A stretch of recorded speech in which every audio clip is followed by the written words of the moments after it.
Hi, my name is Cold Beer, and let's start with Lies of P.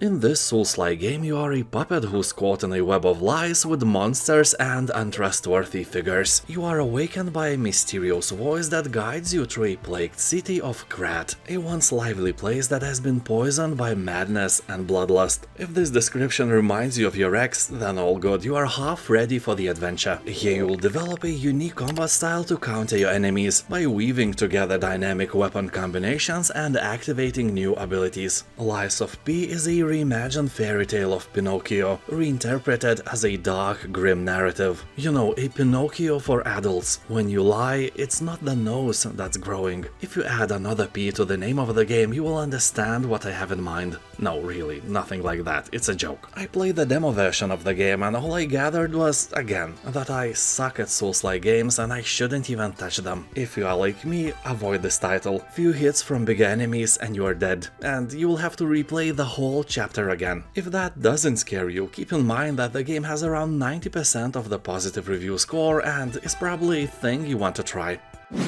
Journey to the Savage Planet. As the newest recruit of Kindred Aerospace, the fourth best interstellar space exploration company, your job is to find out if this planet is suitable for humans. Well, honestly, probably not. Not at all, but you don't know that yet, and yet, here you are. You can play it alone or with a friend. Of course, you probably don't have one, so alone it is. This game may look like it's made for kids, but it's not. It has references of alien drugs and some more adult themes I don't think I can talk about if I want to stay monetized. But people are saying that the game has really great humor, awesome design of animals and plants, and really fun tools to use. Although some of the players are complaining that the game gave them headaches, like real headaches. Probably from oversaturated colors and lots of movement, so keep that in mind if you are a bit more sensitive person.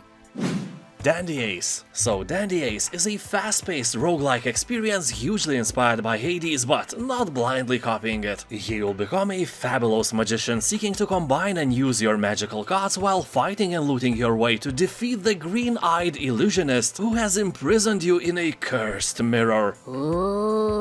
While battling your way through this ever-changing place, combine different cards with more than 1,000 possibilities, each with their own playstyles and powers. People on Steam are saying that the game is quite difficult, but it has great visuals and the gameplay itself is very entertaining. Dandy Ace has a very positive review score on Steam, so it may be the game you are looking for. Subscribe. The Inheritance of Crimson Manor.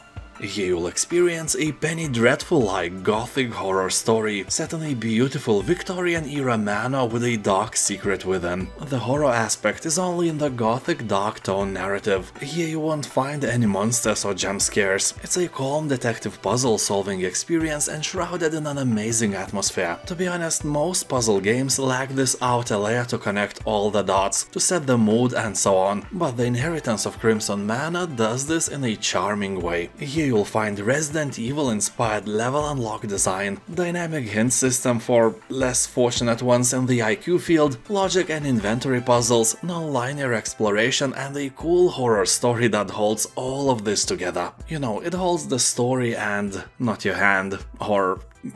if you know, you know. Looks like a nice title for your dark evenings. Light the candles around you for the atmosphere when you play. It will set the mood, believe you me. Spirittea. If you ever saw Hayao Miyazaki's masterpiece Spirited Away, you may be pleased to know that Spirittea is inspirited by this movie. The town here is crawling with troublesome souls, and you are the only one who can see them. So you'd better get that old bathhouse up and running. Maybe that will help them to chill out. The bathhouse is an ancient building hidden up in the mountain, and it's up to you to clean it up and fill it full of customers. And you better be sure that your customers are happy. Spirits aren't something you want to be angry at you. Like, have you seen The Ring? Anyway, once the beings visit your bathhouse, you'll need to clean towels, chop wood and heat the baths, and see the spirits with their friends for the ultimate bathing experience. So no stinky spirits in this game. Warhammer 40k Chaos Gate Daemonhunters. A nice title for turn-based game lovers.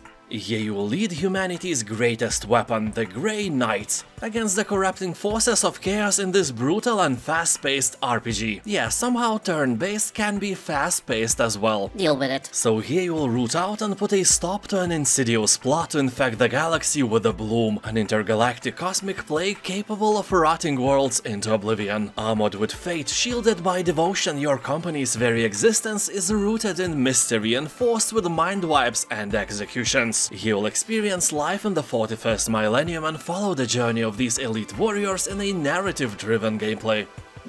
The Pathless. This is a perfect game for fans of Journey and Abzu, although with a tiny bit of more action implemented. Here you will become the Hunter, a master archer who travels to a mystical island to dispel a curse of darkness that grips the world. Soar through the air and forge a connection with your eagle companion. Perform fluid acrobatics and execute awesome trick shots with a unique archery system that allows effortless shooting while moving at high speeds. The evil won't rest until the world is destroyed, so what are you waiting for? And now I know that you are concerned about the most important thing. Can you pet the bird? And yes, you can, so it's automatically a good game. Also, it has very positive review score on Steam.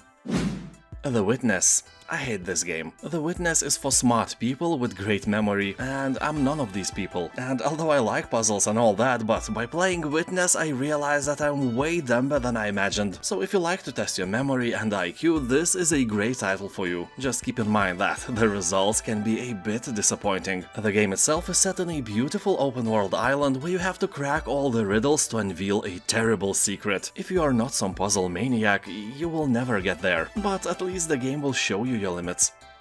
Creaks. The creators of Samorost and Machinarium created this masterpiece as well. I don't think they are capable of something not great. Most of their games have a Steam review score above 90%, and so does the Creaks. This is an immersive puzzle game that delights our eyes with its hand-painted visuals and precise animation. It also has great sound design and an eclectic original score from Hidden Orchestra. You'll proceed at your own pace at figuring out the solutions of dozens of carefully designed puzzles, explore the mansion for hidden paintings, and uncover the great secret. As developers say, Creaks is best enjoyed with a controller and a good pair of headphones. Call of Cthulhu. The year is 1924, and here you will take on the role of a private detective. But instead of catching cheating husbands and wives, you must do a bit more serious job, so you are sent to investigate the death of a well-known family on a remote island. What could go wrong? Yeah, you will probably meet some strange creatures, experience weird science, and even come face to face with a creepy cult. I mean, what else is there to do when you spend your time on an isolated island? Knit socks? Repaint the fences? Make potato salad? Although I doubt that you could find the best quality doctor's sausage here. I am so bored. Yeah, me too. Let's join a cult. But if you think about it, honestly, if the people of the island would do some sock knitting and repainting the fences for fun, maybe, just maybe, they wouldn't need to join a sinister cult for fun. Some food for thought. Anyways, people are saying that the story of the game is very interesting, engaging, and spooky. But Call of Cthulhu doesn't let you explore much. It is more focused on nice cutscenes, and it does feel more like an adventure game. STASIS, Bone Totem. Perhaps I should start with the fact that the game has an overwhelmingly positive review score on Steam. That is always a great sign. Here you will take control of Mac and Charlie, a husband and wife duo who make their living by searching the ocean for salvage. But when you stumble upon an abandoned oil rig in the Pacific Ocean, you uncover a horrific secret, and the evil corporation behind it will do anything to keep it hidden. As you embark on your adventure, you will encounter an immersive narrative filled with spine-tingling horror and unexpected twists. STASIS Bone Totem, despite being a psychological horror game, is kinda relaxing because of the point-and-click nature and an interesting puzzles to solve. No Man's Sky. This is an alive project. Updates are constant, the game is getting better and better every year. And by saying constant updates, I'm not kidding. I have noticed that they update the game every month, or even more often. Here, every star is the light of an actual distant sun, each orbited by planets filled with life, and you can go to any of them. The game is actually enormous. Of course, that size is only available because of procedural generation. So the real question is your mama procedurally generated? Oh, come on, how dare you? I'm sorry, no I'm not. So here you fly from deep space to planetary surfaces without loading screens. In this infinite universe you will discover places and creatures that no other players have seen before, and perhaps never will again. So it is tailored for those who want to go where no human boldly went before, or for those who want to find the best place in the galaxy, which is called Biristan, everyone knows that. Also keep in mind that every other player lives in the same galaxy and you can choose to share your discoveries with them on a map. That is cool. Darkwood. If you could imagine a Lovecraftian forest with all the horrors in it, Darkwood checks all the marks. It is heavily inspired by, for example, Color Out of Space, and even has some Easter eggs in this field. When I played it, I felt that creators probably took a lot of inspiration from Stephen King as well, who is himself a fan of Lovecraft, and you can feel the influence in many of his novels, starting from madness-infusing Shining to the horrors of the unknown in The Mist. So the Darkwood makes you feel that you are trying to survive in one of these stories. Creepy monsters, inhabitants and ever-changing woods surround your every step. By day you collect resources and explore the area, but by night you must barricade yourself in a safe place because various beasts of horror will try to make you, less alive. So every night is a battle for survival, and every day is another chance to make your fortress stronger. Story is great, the gameplay is great, and the game is simply a must-play. Doors Paradox.